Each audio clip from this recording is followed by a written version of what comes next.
Hello and welcome to Bikash IQ. আজকে আমরা উচ্চ মাধ্যমিক চতুর্থ সেমিস্টার রাষ্ট্রবিজ্ঞান থেকে তোমাদের সামনে উপস্থিত করা হলো last and final suggestion.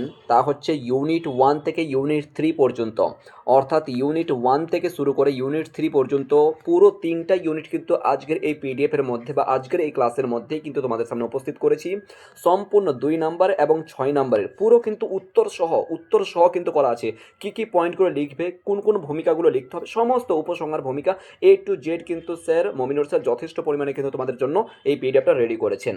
Mominur sir বর্তমানে আমাদের বিকাশ সাইকোতে তিনি পড়াচ্ছেন এবং তিনি কিন্তু সরকারি স্কুলে প্যারা টিচার হিসাবে কিন্তু তিনি পড়াচ্ছেন। পলিটিক্যাল সায়েন্সে তিনি বিএ অনার্স করেছেন, এরপরে পলিটিক্যাল সায়েন্সের উপর তিনি মাস্টার্স করেছেন, এরপরে তিনি ইউজিসি নেট ক্র্যাক করেছেন, এরপরে তিনি বিএড কমপ্লিট করেছেন ইউজিসির পরে পলিটিক্যাল সায়েন্সের পরে। এর উপরে তিনি এই পলিটিক্যাল সায়েন্সটা প্রায় 6 থেকে 7 বছর পর্যন্ত তিনি স্কুলে কর্মরত বা স্কুলে শিক্ষাদান করছেন। তো এতটা এক্সপিরিয়েন্স নিয়ে কিন্তু তোমাদের সামনে এই পিডিএফটা উপস্থিত করেছে। তিনি কিন্তু বলতে গেলে স্বাচ্ছন্দ্য বোধ করছেন না, কারণ সময় পাচ্ছেন না উনি আর কি যে তোমাদের সামনে সে রেকর্ড মানে আর কি রেকর্ডেড ক্লাসটা প্রোভাইড করবে।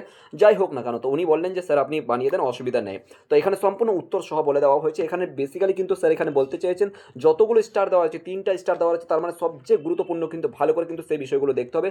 সমস্ত কিন্তু সম্পূর্ণ বড় কোশ্চেন ছোট কোশ্চেন এ টু জেড একদম নতুন সেমিস্টার সিস্টেম নতুন প্যাটার্ন অনুযায়ী কিন্তু তিনি এই পিডিএফটা রেডি করেছেন, অর্থাৎ ক্লাসটা মানে সম্পূর্ণ আনসার সিটটা এক কথা বলতে গেলে ইউনিট 1 থেকে ইউনিট 3 পর্যন্ত। চলো আজকে দেখতে চলেছি তাহলে রাষ্ট্রবিজ্ঞান থেকে কী কী কোশ্চেনগুলো হতে পারে এবং কোন কোন বড় কোশ্চেনগুলো দেখতে হবে আজকের এই 3টা ইউনিট থেকে পুরো 6 নাম্বারের এবং 2 নাম্বারের সমস্ত কিছু কিন্তু আলোচনা করতে চলেছি। স্টার্ট করা যাক। তার আগে একটা কথা বলছি, যারা নতুন ভিজিট করেছো বিকাশ আইকুতে অবশ্যই কিন্তু সাবস্ক্রাইব করে নেবে পরবর্তী ক্লাস বা আপডেট পাওয়ার জন্য। কারণ দেখো, একটা ভিডিও টাইপিং করতে বা একটা ভিডিও উপস্থিত করতে তোমাদের সামনে অনেকটা সময় লাগে। তাছাড়া তারা তোমাদের কাছে কিছুই জানা। যারা নতুন অলরেডি যারা সাবস্ক্রাইব করেছো তাদেরকে অসংখ্য ধন্যবাদ, আর যারা করনি তোমাদেরকেও সম্মান করি। তো কিছুই করতে হবে না, অবশ্যই কিন্তু সাবস্ক্রাইব করে নাও। ঠিক আছে, চলো স্টার্ট করা যাক। প্রথমত দেখো, একটুখানি ছোট করে দিলাম। প্রথম দেখো কোশ্চেন কি রয়েছে। প্রথম কোশ্চেন রয়েছে কি আন্তর্জাতিক সম্পর্ক। 2 নম্বরে দেখো, 2 নম্বরে এখানে আছে।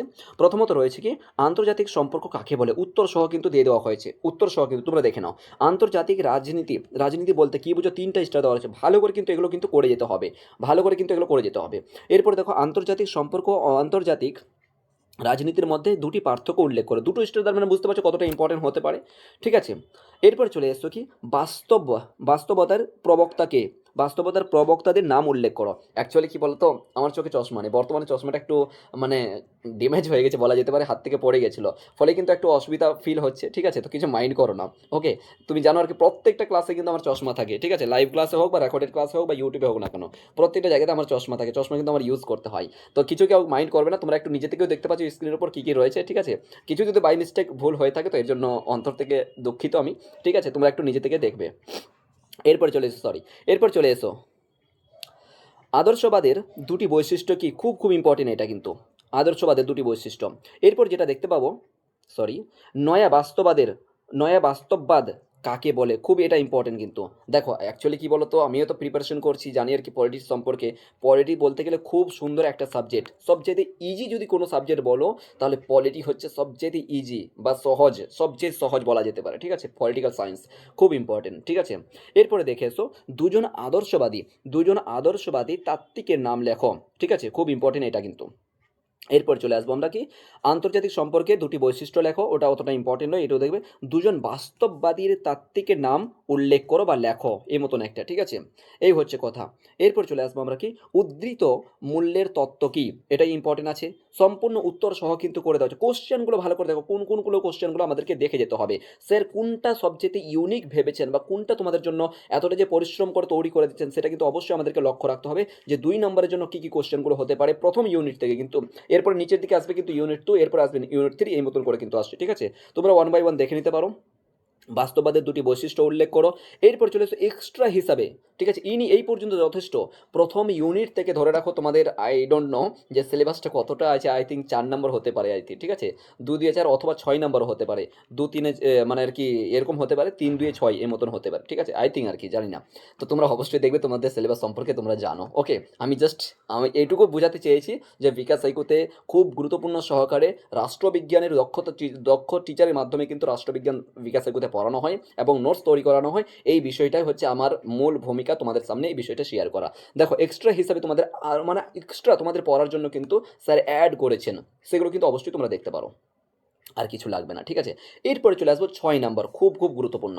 6 নাম্বারের জন্য দেখো, 6 নাম্বারের জন্য কী হচ্ছে, একটি পৃথক শাস্ত্র হিসেবে আন্তর্জাতিক সম্পর্কে বিবর্তন আলোচনা করো, খুব ইম্পর্টেন্ট এটা, ঠিক আছে। এরপর দেখো পয়েন্ট পয়েন্ট কী কী পয়েন্টগুলো লিখতে হবে, কিন্তু স্যার অলরেডি ভূমিকা থেকে পয়েন্টে পয়েন্ট প্রত্যেকটা কিন্তু আলোচনা করেছেন। এরপর দেখো দ্বিতীয় পয়েন্টে কী আছে, দ্বিতীয় কোশ্চেন রয়েছে কি, আন্তর্জাতিক সম্পর্কে আদর্শবাদ মতবাদের মূল বক্তব্য বা ব্যাখ্যা করো বা আলোচনা করো, এই মতো প্রশ্নটা হতে পারে। এরপর চলে আসবো আমরা নেক্সট কোশ্চেন কী আছে, আন্তর্জাতিক সম্পর্কে বাস্তববাদ মতবাদের দুটি বৈশিষ্ট্য, মূল বৈশিষ্ট্য ও ব্যক্তিগুলি সম্পর্কে মানে বক্তব্যগুলি সম্পর্কে আলোচনা করে, এই মতন হতে পারে, ঠিক আছে। এরপর দেখো আন্তর্জাতিক সম্পর্কে বিশ্লেষণে মার্ক্সবাদের গুরুত্ব বা অবদান আলোচনা করো বা ভূমিকা আলোচনা করো, এটা কিন্তু খুব ইম্পর্টেন্ট, মার্ক্সবাদের, ঠিক আছে, এটা ইম্পর্টেন্ট আছে মার্ক্সবাদের, এটাই কিন্তু ভালো করে তোমরা একটু লক্ষ্য করবে। উদারতা বাদ, এই উদারতা নীতি, আচ্ছা উদারনীতিবাদ বলতে কি বুঝো, এটা দেখবে তোমরা, ঠিক আছে, ইম্পর্টেন্ট আছে। জাস্ট আমি কোশ্চেনগুলো তোমাদের সামনে শেয়ার করছি যে সাজেশনমূলক কী এসেছে বা সাজেশন কী হতে পারে লাস্ট মিনিট সাজেশনের ক্ষেত্রে, উত্তর কিন্তু তোমরা পেয়ে যাবে। আর এই নোটটা তোমরা পাবে এক মাত্র আমাদের বিকাশ আইকুতে 8100191916 এই নাম্বারে তোমরা হোয়াটসঅ্যাপ করবে, মুখস্থ করে নাও 8100191916, বাংলায় মুখস্থ করে নাও 8100191916 এই নাম্বারে তোমরা হোয়াটসঅ্যাপ করবে, কল করো না, ভীষণ পরিমাণ কল আসছে, ঠিক আছে। সমস্যা হচ্ছে কথা বলতে সবারই সঙ্গে, হোয়াটসঅ্যাপ করো যথেষ্ট পরিমাণ, আমরা কিন্তু নির্দিষ্ট সময়ে ঠিকভাবে রিপ্লাই পাবে, ঠিক আছে। তো এই নাম্বারে, অথবা দেখবে ডিসক্রিপশনের মধ্যেও কিন্তু গ্রুপের লিঙ্ক দেওয়া রয়েছে, সেখানে পাবলিক গ্রুপে জয়েন করবে, তারপরে কিন্তু তুমি চাইলে এই যখন এটা নিবে আর কি, একটা পারিশ্রমিক মূল্য হিসেবে তোমাদের কাছে একটা পে করতে হবে, সেটা তারপরে কিন্তু তুমি পেড গ্রুপে জয়েন করতে পারবে, সেখানে তুমি ক্লাসও অলসো পাবে, মমিনুর স্যারের সঙ্গে তুমি কথা বলতে পারবে, স্যারের সঙ্গে ক্লাস করতে পারবে, কোথাও ডাউট থাকলে তুমি ক্লিয়ার করতে পারবে, সেটা কোনখান থেকে কী কী লিখতে হবে সমস্ত কিছু কিন্তু লাইভ ক্লাসের মধ্যে তিনি শিখিয়ে দেবেন। এখানেও কিন্তু এক্সট্রা হিসাবে তোমাদের বলতে গেলে অ্যাডভান্টেজ দিতে পারে যে অলরেডি কিন্তু উপরে এই পর্যন্ত ডান, ঠিক আছে, তা সত্ত্বেও কিন্তু তোমাদের একটা অ্যাডভান্টেজ হিসাবে এক্সট্রা হিসাবে কিন্তু কিছু কোয়েশ্চেন অ্যাড করেছেন উনি, ঠিক আছে। এরপর চলে এসো আন্তর্জাতিক সম্পর্ক, আচ্ছা এরপর নিচের দিকে চলে আসা যাক, এখানেও একটা অ্যাডভান্টেজ আছে তোমাদের সামনে, এটা দেখে নিতে পারো, ঠিক আছে। মার্ক্সবাদের সূত্রগুলি বা মৌলিক আলোচনা করো, ওকে। আন্তর্জাতিক সম্পর্কের সংজ্ঞা, এটা ইম্পর্টেন্ট আছে আমার মনে হয় আর কি, ঠিক আছে, এটা ভালো করে দেখবে একটুখানি, এক্সট্রাতে থাকলেও কিন্তু এটা ভালো করে দেখবে একটুখানি। এরপর দেখবো 2 নাম্বার ইউনিট টু, এটা ভালো করে লক্ষ্য করো, এখান থেকে কিন্তু পুরো ইউনিট 2 থেকে পুরো কিন্তু তোমাদের এসিকিউ প্রথমত আগে শুরু হচ্ছে, এসিকিউ অর্থাৎ 2 নাম্বারের জন্য আগে শুরু হবে, এরপর 6 নাম্বার, এরপরে কিন্তু 3 নাম্বারে আমরা 3 নাম্বার ইউনিটে কিন্তু আসবো 1 বাই 1 কিন্তু, ঠিক আছে। দেখতে পাচ্ছ ইউরোপীয় ইউনিয়ন প্রতিষ্ঠার উদ্দেশ্য কি, 1 বাই 1 দেখে যাও কিন্তু, ইউরোপীয় ইউনিয়ন, তো ওটা ইম্পর্টেন্ট রয়েছে, ইউরোপীয় ইউনিয়নের প্রতিষ্ঠা বর্ষ ও প্রতিষ্ঠানের চুক্তির নাম উল্লেখ করো বা আলোচনা এই মতন থাকতে পারে। তারপর দেখো বর্তমানে ইউরোপীয় ইউনিয়ন কয়টি সদর দফতর বা সদস্য রাষ্ট্র আছে বা সদর দফতর কোথাও, এটা একটা হতে পারে, ঠিক আছে। ইউরোপীয় ইউনিয়নের নীতি নির্ধারণকারী সর্বোচ্চ সংস্থার নাম উল্লেখ করো বা নাম কি, এই মতন হতে পারে। তো এগুলো কিন্তু ছোটো ছোটো কোশ্চেন 2 নাম্বারের জন্য, এগুলো 1 বাই 1 দেখবে। এরপর চলে আসবো আমরা বড় কোশ্চেনের দিকে একটু বিশেষ করে। 1 নাম্বার বড় কোশ্চেন কোথা থেকে গেল, একটুখানি দাঁড়াও, 1 বাই 1 আমরা দেখছি, ঠিক আছে। 24, 25, এখানে সব শর্ট কোশ্চেন একদম, দেখো শর্ট কোশ্চেন। এই সার্কের ফুল ফর্মটা কি, ঠিক আছে, সার্কের ফুল ফর্ম কি, কোথায় প্রতিষ্ঠিত হয়েছিল, কবে প্রতিষ্ঠিত হয়েছিল, এর হেডকোয়ার্টার কোথায়, এগুলো কিন্তু মাস্ট মনে রাখবে, ঠিক আছে, মাস্ট মনে রাখবে। দুটি দুর্বলতা লেখো, ঠিক আছে।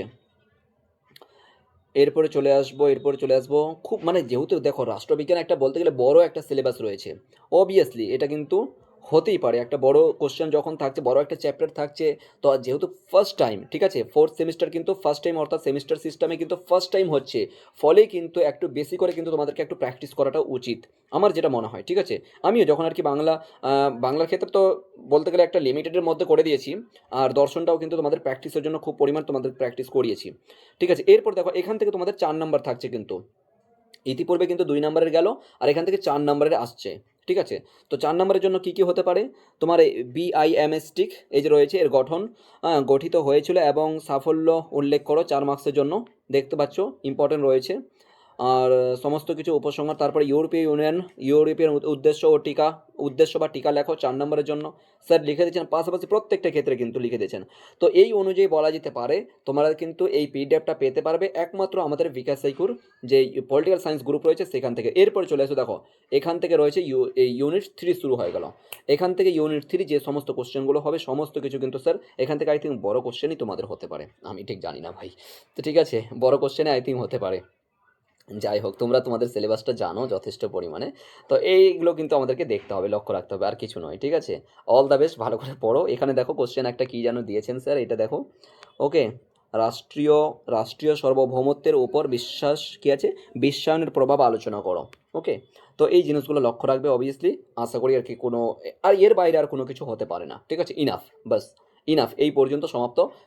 তাহলে আমরা কি দেখলাম, যে ইউনিট 1 থেকে শুরু করে ইউনিট 3 পর্যন্ত কিন্তু সমস্তটাই, এখানে 2 নম্বরের কোশ্চেন ছিল, এখানে 4 নম্বরের কোশ্চেন ছিল, আর 6 নম্বরের কোশ্চেন ছিল। এখান থেকে কী কী কোশ্চেনগুলো হতে পারে 3টা ইউনিটের মধ্যে, সম্পূর্ণটাই কিন্তু স্যার এই ক্লাসের মধ্যে বা এই পিডিএফের মধ্যে কিন্তু উল্লেখ করে দিয়েছেন। তো ভালো করে তোমরা পড়াশোনা করো। পিডিএফটা পেতে গেলে কিন্তু অবশ্যই আমাদের যে দেখবে ডিসক্রিপশনের মধ্যে হোয়াটসঅ্যাপ মানে আর কি হোয়াটসঅ্যাপ নাম্বার রয়েছে, সেখানে কিন্তু হোয়াটসঅ্যাপ করবে। ঠিক আছে, হোয়াটসঅ্যাপ মেসেজ করবে। অল দ্য বেস্ট, ভালো করে পড়ো।